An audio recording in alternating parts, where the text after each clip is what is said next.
Hello, here are some MCQs regarding chromatography. First is, which of the following separation method is suited for a protein sample with large differences in molecular mass? So, dialysis, sorting out process, density gradient centrifugation, or rate zonal centrifugation. Okay, so this question is related to centrifugation. So in centrifugation we have two types, that is differential centrifugation or also called differential pelleting, and the another type is density gradient centrifugation. So differential centrifugation, that is based on different density size, and density gradient centrifugation, this is further of two types. One is rate zonal centrifugation, or you can also say gradient centrifugation. This is also called gradient centrifugation or sometimes band centrifugation. And the second type is isopycnic centrifugation. Isopycnic, that is based on density and buoyancy. So isopycnic, this is also called buoyant or equilibrium separation. Buoyant or equilibrium separation. So now this is differential, this is based on density size. Now rate zonal, this is based on size and mass, and isopycnic, this is based on density and buoyancy.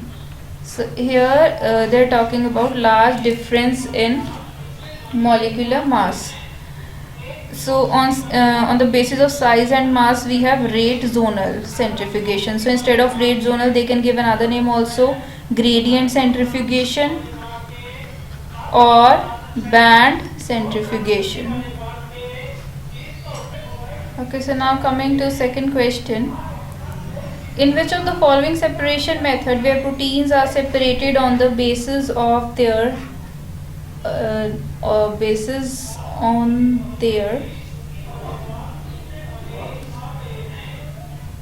net charge, on net affinity, ion exchange, dialysis, or gel filtration? So net charge, as you all know, they're talking about cations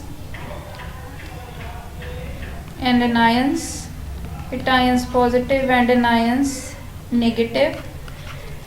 And so in affinity it's all about antigen and antibody interaction, and it is based on binding affinity. So if we talk about ion exchange, okay, so this ion exchange chromatography, this is based on ionic or electrostatic interactions. So here they are based on net charge. Net charge means pi, isoelectric point.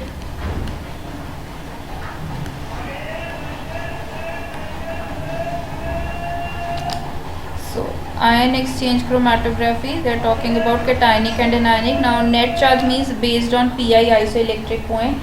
So this is ion exchange. In gel filtration we have pores, right? Size exclusion pores. Affinity we have antigen and antibody interaction, histidine, nickel, cobalt, like that. Okay, coming to next question.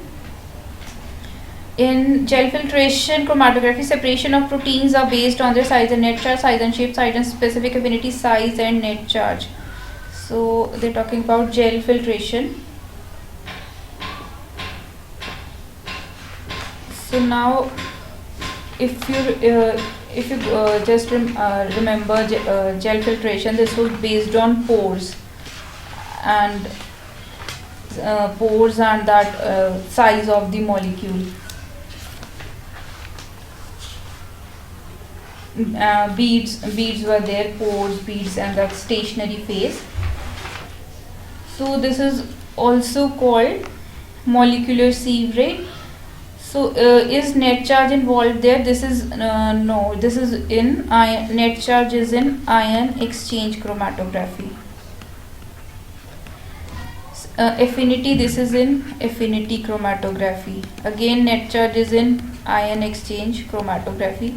If we talk about shape, the molecule with the smallest will go first and the largest will go